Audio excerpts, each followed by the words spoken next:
इतिहास साक्षी है कि पुण्य भूमि भारत की गाथा भारत की अस्मिता, गौरव और राष्ट्रीय स्वाभिमान के लिए विदेशी आक्रांताओं से संघर्ष की महान गाथा है। बर्बर आक्रांताओं ने भारत की आत्मा पर चोट करने और भारत का अपमान करने के लिए हमारी संस्कृति और आस्था के केंद्रों को ध्वस्त किया। सोमनाथ, काशी, मथुरा और अयोध्या के मंदिरों का तोड़ा जाना आज भी भारत की स्मृतियों में जीवित है। सन 1528 में अयोध्या में भगवान श्री राम के मंदिर का मुगल आक्रांता बाबर द्वारा तोड़ा जाना ऐसी ही एक अक्षम्य घटना थी जिसने सीधे भारत के सम्मान और आत्मा पर चोट की। कारण साफ था, अयोध्या के श्री राम के मंदिर पर आक्रमण भारत की आत्मा पर आक्रमण था। जहां हर भारतीय के रोम रोम में राम बसते हैं, वह भारत यह अपमान कैसे सहता। राम मंदिर पर आक्रमण भारत को आहत कर गया था। विदेशी हमलावर अपनी बर्बरता दिखाते गए और भारत अपने आत्म गौरव को फिर से पाने के लिए संघर्ष करता रहा। भारत रामलला के जन्म स्थान पर बाबर के नाम पर बने एक ढांचे को देखता और उसे हटाने का संकल्प लेकर शक्ति संजोया करता। हिंदू समाज आत्मसम्मान के रण में डटा रहा और लगातार हमलावरों द्वारा बनाए गए बाबरी ढांचे को हटाने के लिए लड़ता रहा। सरयू कई बार रक्त से लाल हुई। कभी स्थानीय शासकों ने तो कभी साधु संतों और राम भक्तों ने राम जन्मभूमि की मुक्ति के लिए अपने प्राणों की आहुति दी। 74 बार युद्ध हुए। हम कुछ मोर्चे हारे, पर रण जीतने का संकल्प कभी कम नहीं हुआ। हिंदू समाज तलवारों से रक्त रंजित हुआ, पर उसने हार नहीं मानी। उसका संकल्प अजेय था।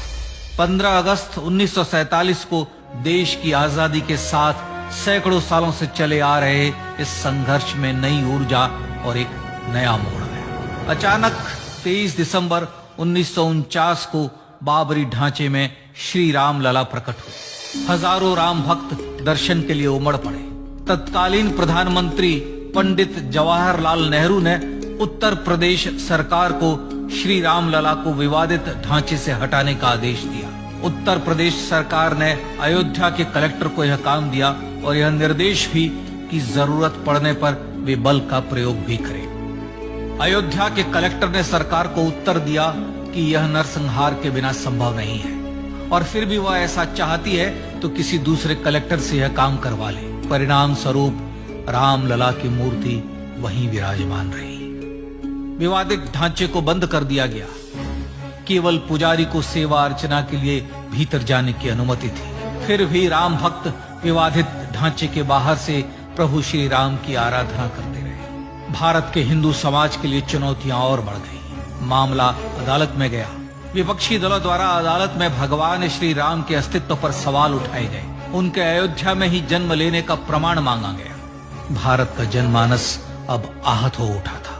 आजाद भारत में भी हिंदू समाज को अपनी आस्था और श्रद्धा के लिए संघर्ष करना पड़ रहा था। चुनौतियों के इस समय में सन 1984 में विज्ञान भवन दिल्ली में विश्व हिंदू परिषद ने धर्म संसद का आयोजन किया।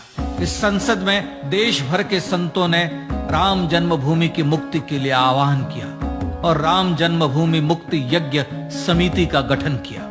धर्म संसद ने राम जन्मभूमि की मुक्ति और वहां भगवान श्री राम के भव्य मंदिर बनाने के भारत के जनमानस के संकल्प को फिर से दोहराया। विश्व हिंदू परिषद के नेतृत्व में मंदिर निर्माण के लिए पूरे देश में अभूतपूर्व आंदोलन की शुरुआत हुई। श्री राम जन्मस्थली मुक्ति यज्ञ समिति के साथ देश भर में राम जानकी की रथ यात्राएं निकली। राम लीलाओं में राम कथा के माध्यम से भारत का आम जन फिर से जुटा।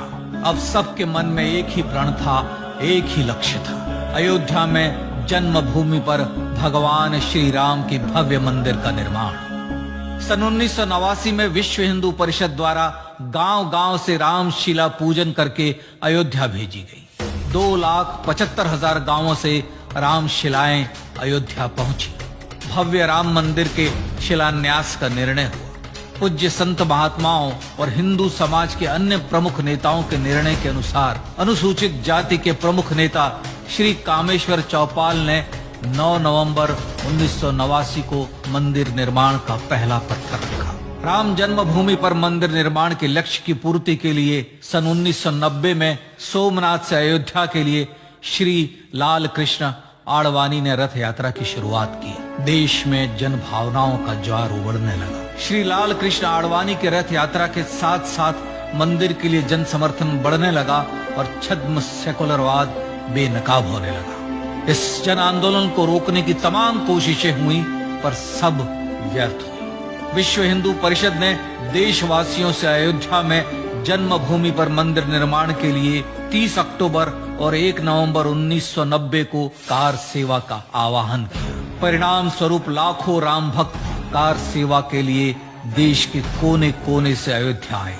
इससे देश की एकात्मता का विराट दर्शन हुआ। कार सेवकों को रोकने के लिए उत्तर प्रदेश के तत्कालीन मुख्यमंत्री श्री मुलायम सिंह यादव ने अयोध्या में परिंदे को भी पर न मारने देने की घोषणा की। स्थितियां गंभीर हो गई। अयोध्या से 200 किलोमीटर दूर रेलगाड़ियां रोक दी गई। अयोध्या युद्ध भूमि बना दी गई। मार्ग बंद, रेल बंद, चप्पे चप्पे पर पुलिस। अयोध्या सैनिक छावनी में बदल गई। राम नाम पर ऐसी पाबंदी कि अर्थी ले जा रहे लोगों तक को रोका गया क्योंकि वे राम नाम सत्य कह रहे थे। लेकिन सैकड़ों किलोमीटर की यात्रा कर कार सेवक अयोध्या पहुंचने लगे। राम के गीत गाते, होठों पर हंसी और पांव में छाले लिए राम काज के लिए राम भक्त देश विदेश से अयोध्या पहुंच ही गए। कार सेवकों पर गोलियां चली। अनेक कार सेवक शहीद हुए। आजाद भारत में जन्मभूमि पर राम मंदिर के लिए कार सेवकों ने फिर एक बार अपना बलिदान दिया, पर कार सेवकों ने विवादित ढांचे पर भगवा फहरा ही दिया और इस तरह कार सेवा सफल हुई। श्री राम जन्मभूमि आंदोलन ने भारत की सुप्त आत्मा को झकझोर कर जगा दिया था। विश्व हिंदू परिषद ने फिर एक बार 6 दिसंबर 1992 को कार सेवा का आह्वान किया। राम भक्तों को कार सेवा करने देने के लिए अदालत में प्रार्थना की गई, पर अदालत ने कोई निर्णय नहीं दिया। परिणाम स्वरूप बौद्ध, जैन, सिख, स्वामीनारायण संप्रदाय, गायत्री परिवार, हर पंथ मत विचार के हिंदू एकत्र हो गए। छूत अछूत का भेद मिटा, जाति की पहचान मिटी। हम सब हिंदू, हम सब सिंधु बन गए। राम सिंधु में ज्वार उठा और देखते ही देखते 6 दिसंबर 1992 को श्री राम जन्मभूमि से बाबरी ढांचा सदा के लिए हट गया।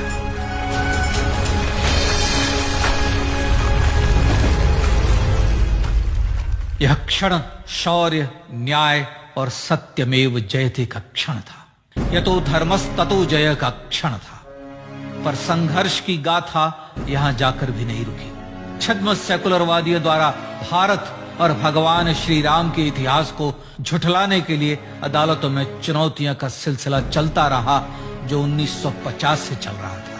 हिंदू सिखों के बीच से गुजरते हुए भगवान श्री राम का दर्शन करने के लिए विवश थे। यह स्थिति थी आजाद भारत में श्री राम और राम भक्तों की। पर सत्य को तो जीतना ही था। आखिरकार देश के सर्वोच्च न्यायालय के 5 जजों की खंडपीठ ने 9 नवंबर 2019 को ऐतिहासिक निर्णय दिया और यह कहा कि अयोध्या जन्मभूमि परिसर की पूरी 67 एकड़ भूमि रामलला की, और न्यायालय ने भारत सरकार को जन्मभूमि पर मंदिर बनाने के लिए एक ट्रस्ट बनाने का आदेश दिया।